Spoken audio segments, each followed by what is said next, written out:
श्री शिवाय नमस्तुभ्यम। हर हर महादेव। 11 सितंबर का दिन बहुत विशेष है। दिन बुधवार का है और भाद्रपद के शुक्ल पक्ष की अष्टमी की विशेष तिथि है। साथ ही राधा अष्टमी, नंदा अष्टमी और गणेश उत्सव में इतने सारे शुभ योग बहुत कम देखने को मिलते हैं। तो गुरुजी पंडित प्रदीप मिश्रा जी ने कुछ ऐसे उपाय बताए हैं जो कि इस विशेष तिथि में करके आपको अधिक से अधिक लाभ प्राप्त हो सकते हैं।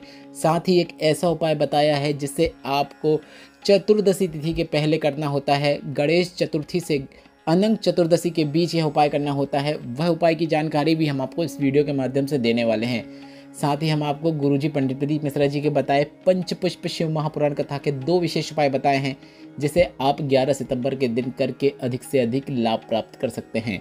बढ़ते हैं पहले विशेष उपाय की ओर।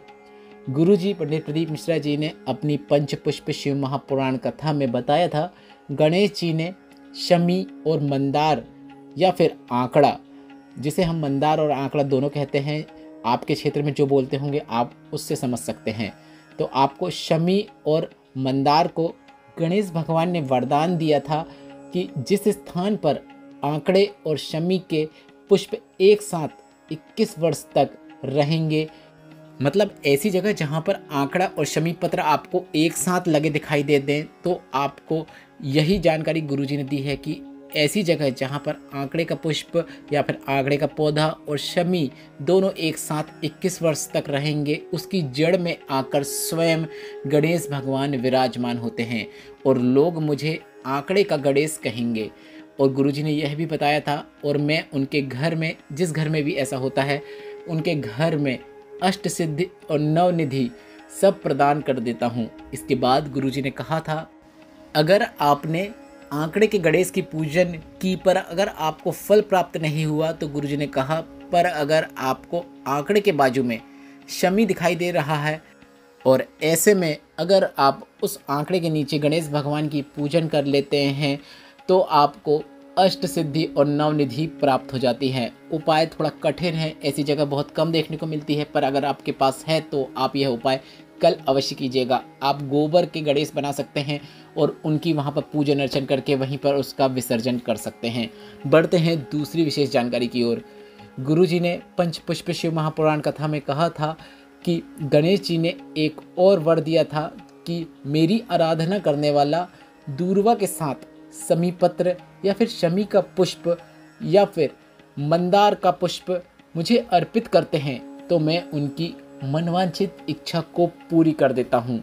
तो गणेश भगवान ने स्वयं यह वरदान दिया है कि अगर कोई ऐसा करता है तो उसकी हर मनोकामना पूरी होती है। तो इस गणेश उत्सव में आप यह उपाय कभी भी किसी भी दिन कर सकते हैं। 11 सितंबर को भी कर सकते हैं।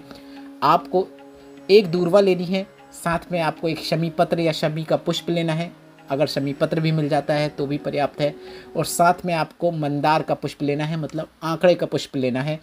यह तीनों चीज़ आपको गणेश भगवान को अर्पित करना है। अब आप गणेश भगवान, शिवलिंग में जो गणेश भगवान का स्थान है वहाँ पे भी अर्पित कर सकते हैं, या शिवलिंग के आसपास जो गणेश भगवान की प्रतिमा होती है या फिर गणेश मंदिर में भी जाकर आप गणेश भगवान को यह तीनों सामग्री अर्पित कर सकते हैं। इसके बाद आप गणेश भगवान से अपनी कामना कर सकते हैं, वह कामना निश्चित पूरी होती है। यह विशेष उपाय आपको इस गणेश उत्सव में किसी न किसी दिन अवश्य करना चाहिए। अब बढ़ते हैं तीसरे और एक विशेष उपाय की ओर, जो कि आपको सिर्फ और सिर्फ वर्ष में गणेश चतुर्थी से गणेश जो अनंत चतुर्दशी आती है उसके बीच करने को गुरुजी ने कहा है। गुरुजी ने बताया कि शिव महापुराण की कथा कहती है, जिसके घर में धन संपदा की कमी हो, बहुत कष्ट में जीवन चल रहा हो, कर्जा बढ़ते चले जा रहा हो, संपदा की हमेशा किल्लत बनी रहती है, पैसों की किल्लत बनी रहती है, कोई काम नहीं बनता है, हर काम अटक जाता है, व्यापार आगे नहीं बढ़ रहा है, नौकरी नहीं लग रही है, मतलब एक कर्ज को चुकाने के लिए फिर से कर्जा लेना पड़ रहा है। आर्थिक स्थिति मजबूत करने के लिए आपको यह विशेष उपाय इस गणेश चतुर्थी से अनंत चतुर्दशी के बीच में एक बार तो करना ही है। आपको कुल 9 शमी पत्र लेना है। 9 शमी पत्र को आपको कहाँ कहाँ अर्पित करना है आप वीडियो के माध्यम से भी देखकर समझ सकते हैं। 9 शमी पत्र ले लें और 9 शमी पत्र को सबसे पहले आपको 5 शमी पत्र को शिवलिंग में जो गणेश भगवान का स्थान होता है, शिवलिंग में गणेश भगवान के स्थान पे आपको 5 शमी पत्र को अर्पित कर देना है। यह उपाय करते समय आप श्री शिवाय नमस्तुभ्यम जय गणेश, महागणेश ऐसे बोलते हुए आप यह उपाय कर सकते हैं।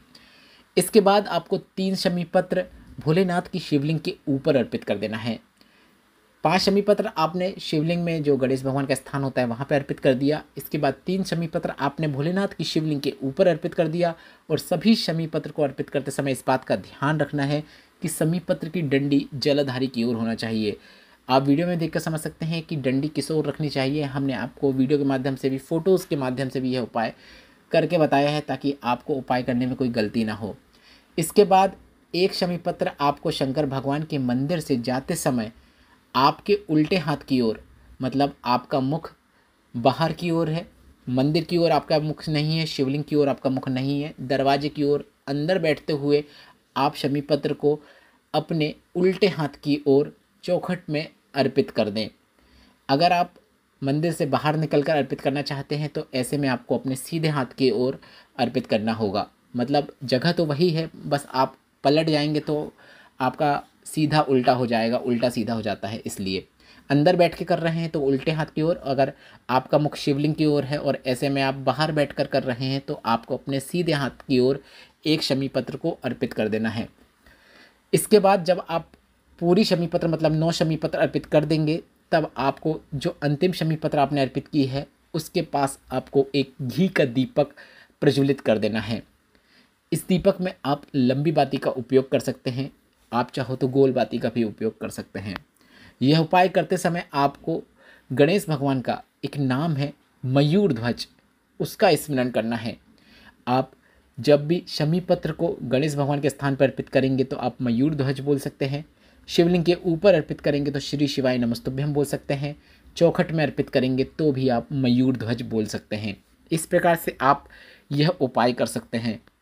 गुरु जी ने कहा गणेश पुराण के अनुसार इस प्रकार से जो चतुर्थी तिथि से अनंग चतुर्दशी के बीच अगर शमी पत्र को शिवलिंग पे एक बार भी अर्पित कर देता है तो उसके घर में रिद्धि सिद्धि हमेशा निवास करती हैं और उसके घर से कभी नहीं जाती हैं। उसके घर में रिद्धि सिद्धि और गणेश भगवान की कृपा हमेशा बनी रहती है। घर में कभी किसी चीज़ की कमी नहीं होती है। तो यह उपाय आपको गणेश चतुर्थी तो निकल गई है पर अनंग चतुर्दशी के पहले, विसर्जन के पहले एक बार अवश्य करना है। घर से जितनी भी धन संबंधी समस्याएं हैं सब दूर हो जाती हैं। आपको प्रयत्न करना है, कर्म करना है, उसमें आपको सफलता प्राप्त होती है, अटके हुए कार्य पूर्ण होते हैं।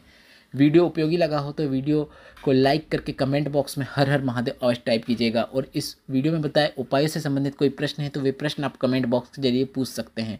श्री शिवाय नमस्तुभ्यम। हर हर महादेव।